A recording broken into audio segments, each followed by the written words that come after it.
Chers frères et sœurs, bien-aimés dans le Seigneur, dont nous fêtons aujourd'hui l'épiphanie, que la monstration, la manifestation de Dieu, justement au peuple en dehors du territoire d'Israël. Frères et sœurs bien-aimés, nous avons dans cette fête l'essentiel de tout le projet que Dieu a sur chacun de nous pour nous amener à la plénitude de la communion avec lui. Personne, s'y scrute cette fête et surtout ce texte de l'Évangile, ne pourra avoir aucune raison de refuser de croire.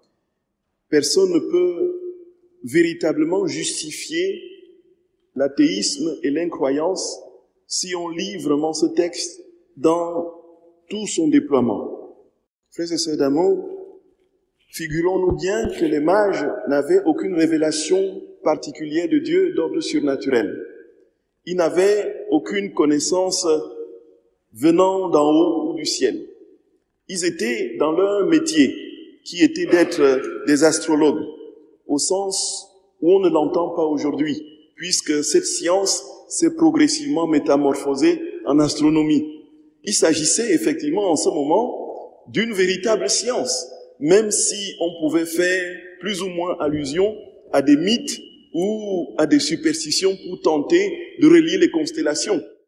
Mes frères et sœurs d'amour, ils étaient dans une quête de la vérité, ils étaient dans une quête scientifique éprouvée en leur temps. Donc ils avaient une claire connaissance du mouvement des astres et des étoiles, et ils pouvaient déceler une étoile inhabituelle dans les cieux. Et c'est ça, frères et sœurs bien-aimés. Nous avons ici pour nous une occasion de dire de manière très ferme que Dieu a tout inscrit dans la création. Et que si nous sommes attentifs, le temps d'une bonne disposition de l'âme et du cœur, nous voyons les signes de l'amour de Dieu dans la création.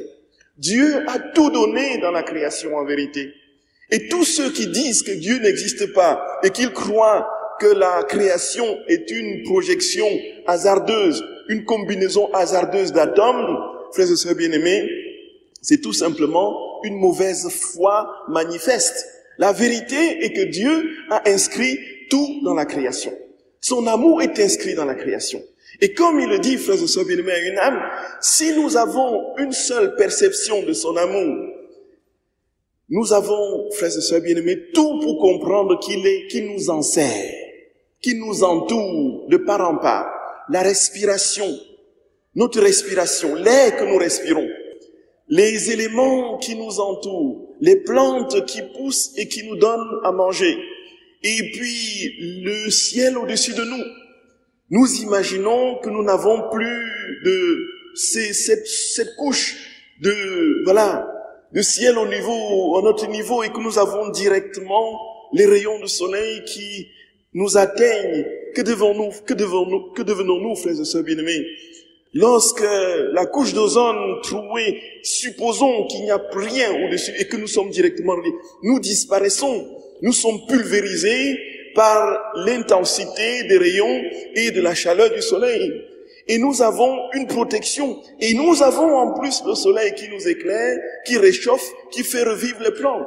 Et nous voulons profiter de tous ces éléments sans imaginer qu'il y a au-delà de tout ce dont nous profitons, un auteur, un créateur. Frères et sœurs bien-aimés, l'athéisme est tout simplement quelque chose de purement factice. Si on veut véritablement regarder les choses de très près, Dieu est présent. Et le Seigneur dit, si nous avions la possibilité d'atomiser les rayons du soleil, nous entendrons dans chaque petit atome du soleil, Dieu nous dit, je t'aime, je t'aime, je t'aime. Dans chaque pas que nous mettons devant l'autre, c'est Dieu qui nous dit, je t'aime, je t'aime. Dans chaque respiration, ce mouvement d'inspiration et d'expiration, Dieu nous dit, je t'aime, je t'aime. Dans chaque battement de cœur, systole, dystole, Dieu nous dit, je t'aime, je t'aime. Tout autour de nous nous dit l'amour de Dieu. Et les mages ont effectivement compris. Et ils ont suivi cette étoile qui les a conduits devant, frères et sœurs bien-aimés, la crèche de Bethléem, en passant par Jérusalem. où il pose la question à Hérode, qu'est-ce qui, en fait, nous avons vu une étoile étrange, celle d'un enfant, d'un roi, qui est dans ce coin. Et alors, frères et sœurs bien-aimés, ils vont sur l'indication des scribes, la confirmation des scribes, suivre l'étoile jusqu'à la crèche de Bethléem. C'est alors, frères et sœurs d'amour, c'est alors que nous sommes ici au cœur de ce qu'il y a de plus incroyable. Ces mages, qui étaient-ils, effectivement, frères et sœurs d'amour? C'étaient des savants, et par leur science, ils avaient acquis des richesses. Ils étaient riches. La preuve, c'est leur cadeau. Nos mages leur ont apporté quelques cadeaux ici, même si ce n'est que des contrefaçons de l'or, de l'argent, c'est quand même ça, vous voyez, de l'or, de l'encens et de la myrrhe. C'était des riches, donc ils étaient riches, et ils avaient donc le pouvoir et la richesse. Et qu'est-ce qui se fait? Qu'est-ce qui se passe? Une scène tout simplement déroutante, déconcertante, c'est qu'ils se retrouvent devant la crèche, et ils se mettent à genoux. Ils voient ce petit enfant qui n'est rien, qui est dans une mangeoire, qui est entouré de pauvres pouilleux de bergers, qui a des bœufs et des ânes autour de lui, qui a deux pauvres parents, absolument pauvres. Et qu'est-ce qu'ils font, frères et sœurs bien-aimés? Ils se déposent. En se déposant, ils déposent ce qu'ils ont de plus précieux. L'or, n'est-ce pas, frères et sœurs d'amour, ce symbole de la royauté. L'encens qui donnait, justement, qui était avec lequel on ensevelissait les morts, et puis la myrrhe, l'encens de divinité, et la myrrhe, justement, pour embaumer les morts. Et donc, prévoyant ainsi tout ce qui devait se succéder dans la vie de notre Seigneur, de ce petit enfant Jésus, et travailler à le faire reconnaître comme roi, sa mort, justement, et naturellement, la divinité qui était recouverte par la petite humanité frêle du petit enfant de la crèche, ce petit enfant était vraiment Dieu. Il était vraiment roi. Et le véritable Dieu et le véritable roi devaient mourir. Frères et sœurs bien-aimés, et nous assistons là à quelque chose de tout simplement phénoménal.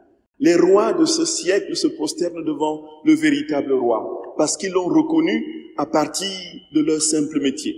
Ce qui fait dire à Jean-Paul II, le Saint-Pape Jean-Paul II, que tout scientifique dans son laboratoire, qui scrute la vérité et qui atteint et qui réalise cette vérité de manière parfaite, soit par une axiome, soit par une loi apodictique nécessaire et universelle qui est proclamée, soit par une découverte quelconque, en fait, il découvre Dieu. Il découvre Dieu. Et ce faisant, frères et sœurs bien-aimés, quand nous avons découvert son amour, qu'est-ce que nous faisons? Nous nous prosternons devant lui et nous lui offrons tout ce qu'il y a de meilleur en nous. Nous pouvons déposer l'or de notre orgueil, de notre prétention, de nos tentatives d'écraser et de dépouiller les autres, l'or de notre boursouflure. Qu'est-ce que nous faisons d'autres, frères et sœurs bien-aimés? Nous lui déposons l'encens de notre adoration. Nous lui disons, Seigneur, je n'ai que toi. Seigneur, tu es le seul capable de me donner la vie. Tu es le seul en qui je peux véritablement mettre ma confiance. L'encens de notre adoration qui consiste à mobiliser tout notre être, notre volonté, notre mémoire et notre intelligence pour déposer devant Dieu, démissionner de notre volonté et dire à Dieu, prends tout Seigneur, prends tout Jésus, prends tout, je te donne tout Jésus.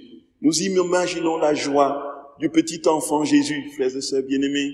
Cette joie d'un Dieu dans une frêle condition humaine qui attend l'amour. Jésus gémit dans les bras de sa mère, il gémit dans la mangeoire en attente de l'amour de l'homme. Il attend notre amour, il attend notre adoration, il attend que nous lui déposions tout.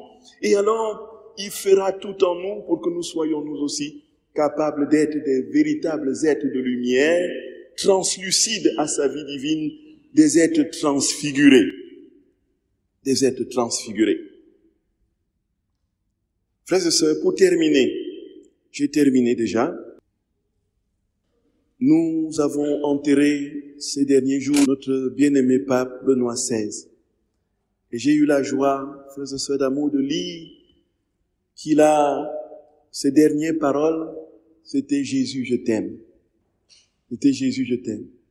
Donc, dans les derniers moments de sa vie, alors que son secrétaire s'était rendu en Allemagne, il y a eu une des personnes qui vivent avec eux dans le monastère, qui lui a rapidement téléphoné en disant « Le pape, le Saint-Père est dans une situation critique, il a très mal dormi cette nuit et il est en train de vivre certainement ces derniers moments. » Et puis, à un moment donné, le souffle allaitant, la personne qui était auprès de lui, qui veillait sur lui, a entendu, et il avait dit en italien,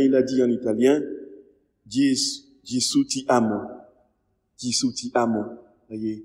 Certainement, s'il avait dit en allemand, la personne ne l'aurait pas entendu. Voyez. Puisque la personne près de lui ne parlait pas allemand. Et, frères et sœurs d'amour, ça m'a profondément touché. Parce que j'avais lu une homélie du pape Benoît XVI sur les rois mages, où il disait, mais pourquoi est-ce que ce sont les bergers qui sont arrivés en premier à la crèche? Pourquoi ce ne sont pas les mages?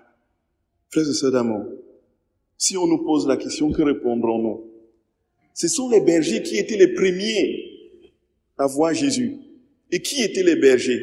Les bergers, c'était des êtres complètement rejetés de la société d'Israël. D'abord, par leur métier, ils n'avaient pas droit d'accès au temple, puisqu'il n'y avait aucune possibilité pour eux d'être purifiés, puisqu'ils étaient toujours en contact de tout ce qui était impur, du fait qu'ils veillaient les moutons jour et nuit, justement dans les montagnes et tout cela. Et donc c'était des pauvres, ils n'avaient donc aucun avenir. Donc ils travaillaient pour des gens qui avaient beaucoup de possibilités. Et puis, on leur donnait une petite pécule. Ces bergers, frères et sœurs bien-aimés, c'était des moins que rien. Mais ils étaient pourtant les premiers à voir Jésus. Mais les mages, eux, étaient des savants. Ils avaient une intelligence supérieure. La preuve, c'est qu'ils ont décelé l'étoile du roi dans les astres. Mais ils sont les derniers à arriver à la crèche. Et Benoît XVI dit, frères et sœurs d'amour, tout simplement parce que les premiers qui arrivent à connaître Dieu, ils viennent non pas par leur intelligence et leur savoir, c'est par leur cœur. Tout est une question d'amour, frères et sœurs bien-aimés. Tout est une question d'amour. C'est l'amour qui touche Dieu. C'est l'amour qui capte Dieu. C'est l'amour qui possède Dieu. C'est l'amour qui rend Dieu présent. C'est pourquoi les simples, les humbles et les moins que rien, nous précéderons au ciel. Nous qui avons fait des études, nous qui avons écrit des bouquins, je ne sais pas trop. Frères et sœurs d'amour, l'amour, frères et sœurs d'amour, l'amour. C'est l'amour qui rencontre Dieu. Et cette disposition de pauvreté, demandons-le au Seigneur, de pauvreté intérieure. Demandons à Jésus de nous remplir de son amour et de le chercher, quoi qu'il arrive, quelles que soient nos épreuves, quelles que soient, frères et sœurs d'amour, tout ce qui peut ombrager sa présence, de le chercher lui, qui n'est qu'amour, et qui tend ses petits bras dans la crèche et nous dit à chacun, viens, viens mon enfant d'amour, viens, viens, je t'en supplie, viens, viens, je veux te serrer dans mes petits bras, je veux te serrer dans mes petits bras et te dire, je t'aime, te dire je t'aime, te dire je t'aime. Amen.